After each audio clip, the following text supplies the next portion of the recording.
Is this one where we need to switch sides? Throw them off a little bit? No. No? Okay. If you want. No. I can stand behind you if you want. No, I'll stand behind you. How about we're back to back? All right, yeah. How about we do like the Charlie's Angels? There you go. Perfect. Welcome back. Did we start? Yeah, it's going. Okay. Hey, in today's video, we're going to help you find your feet. What does that even mean? Yes, those are my feet. But more specifically, why it matters, when you put the force into the ground, and what are the mechanics that go into that. Yeah? Okay. Sound good? Yeah, go ahead. All right, so check it out. Here's your feet, push them into the ground, there you go, you got your force. Simple as that, but let's take it a little bit deeper. This is something we're really interested in. The more we talk about it, the more we get people understand it, the more they improve. So a lot of these ideas at this point are even repetitive. We don't care until everyone gets it. We're going to keep talking about it. The first thing we need to think about is force. The force for your kettlebell ballistics, whether it's a swing, a snatch, a clean, a push press, the primary direction you need to go is vertical. It doesn't matter if your intention is to accelerate the kettlebell in a horizontal manner. So meaning a swing is going to have a primarily horizontal direction. Your force still needs to be vertical. So the kettlebell may move horizontal, the athlete needs to move vertical. Nothing happens without the ground. So then we start to think about, okay, if we need this vertical push to move the kettlebell and generate force, which transfers through your body into the bell, then when should we do that? And a lot of people don't think about it. A lot of people don't understand what they're feeling, how they're feeling, when they should feel it, what they should do. So we've got a sequence of just some basic drills that we'll use that will be helpful. So the first thing, why don't you go ahead and get sideways? So the first thing, go ahead and get a little bit of a knee bend, and let's use the swing as an example. This could also be a swing clean or a snatch, and rock back and forth and find the position where you're actually balanced on your feet. Where find heel heavy, get really heel heavy, get really heavy in the toes, and then find the middle. Now go ahead and keep that, and let's drop down into what your swing stance would be. Let's go ahead and do the same thing. Find the heels, let's get heavy. Find the toes, let's get heavy. Good, you feel balanced on your feet. Yeah. Okay, so this simple drill, just having people find their feet, is really, really simple. Go ahead and relax. And really, really effective. A lot of people don't do this, they don't understand, they don't even check in to realize, hey, I've been on my toes the whole time. Or hey, I'm rocking back and forth. I'm rocking back and forth. Those are my walking shoes. I'm rocking back and forth when I'm going into my swings. A lot of people will come back and they'll rock back and then they'll come forward. So this drill helps with that. So that's the first thing we want to do, is we want to find the even pressure.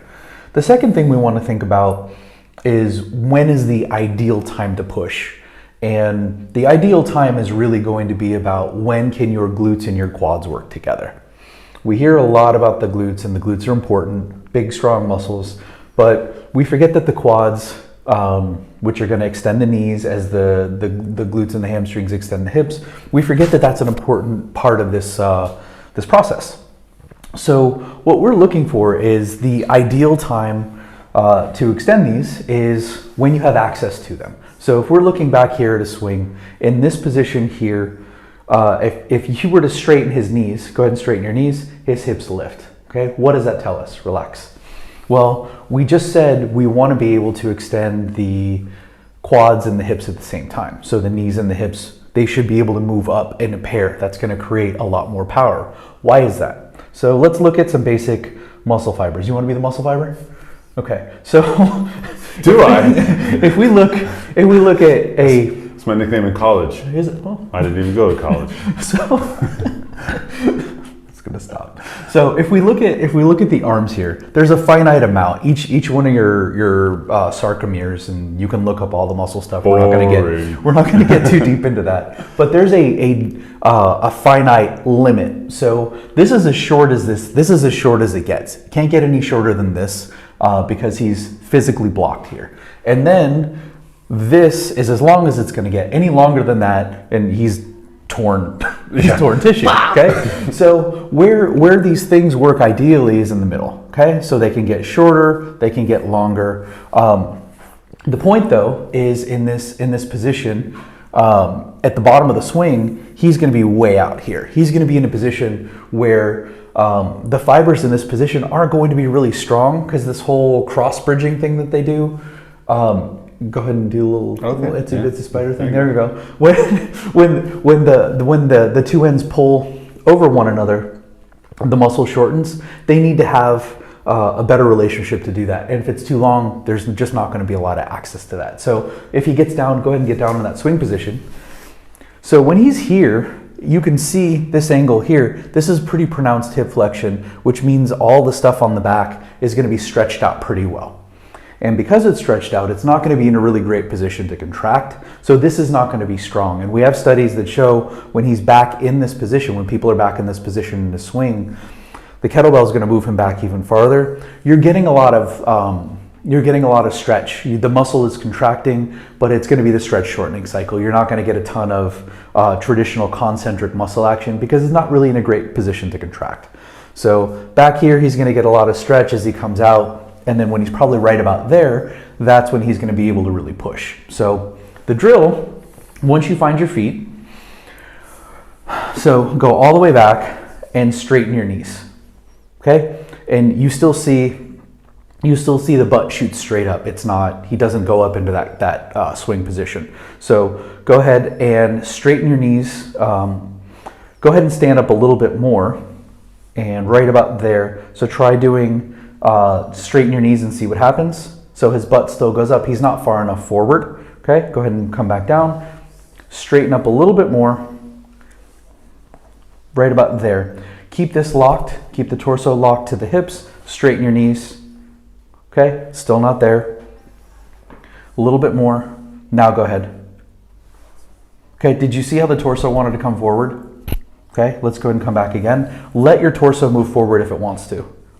And just, there we go. So you see the torso is actually moving forward at this point, which means the knees and the hips are lined up in a position where he's going to be able to push. So what we're looking for, in very simple terms, if we're looking for the knees and the hips to work together, and this thing, okay, the pelvis is really an extension of the torso, and we need the torso to move to swing a kettlebell, then we need this thing to be over these, or more precisely, the feet. If this is really about vertical force production, if that's what we need, putting force into the ground, and we need to accelerate this, then we need to put this thing over these things in order to do that. It seems pretty reductive, but it's true. We cannot expect the hips to really move forward powerfully if they're not over the feet. So again, with this drill, you're going to find your feet and you're going to come up to a point where you lock the torso in with the pelvis. And when you start to straighten your knee, right about there, when you start to straighten your knee, the torso is just going to come up.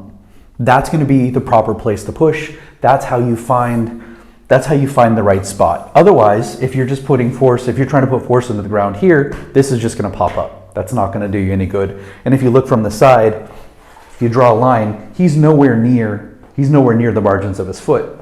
So this is going to be roughly the greater trochanter. This is going to be the femur, somewhere right around this level, and that is going to be what inserts into his pelvis. This is going to need to be a lot closer to that in order for him to get a good push. That's really what we're looking for. It's a simple drill.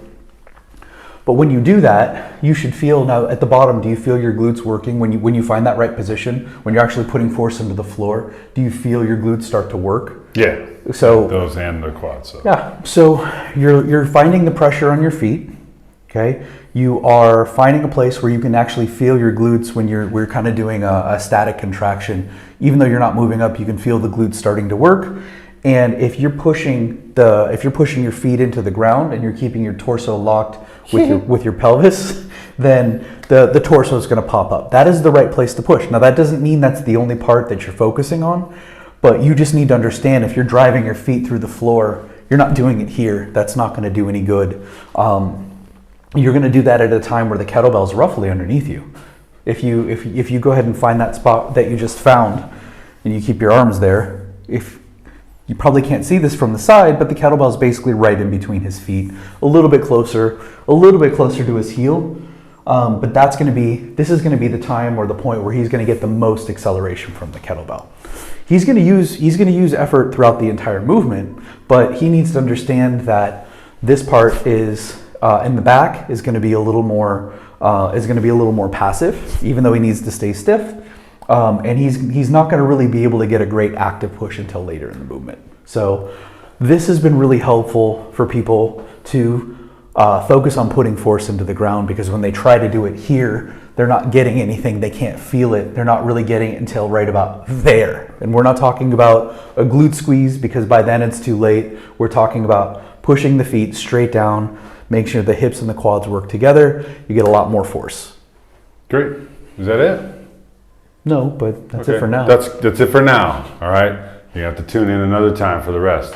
Hey, and that goes well with arms to body. You know what I'm saying? It does. So maybe that's coming up, or maybe we already did it. Who knows when you're watching this? So we did it. Yeah, I'm pretty sure we did. It's on there. I'll link it somewhere in this world. And if you ever want to subscribe to us, today's a fine day to do that. Download our app, Bells by Iron Revival, in the Apple App Store. Enhance your training. And until next time, stay strong.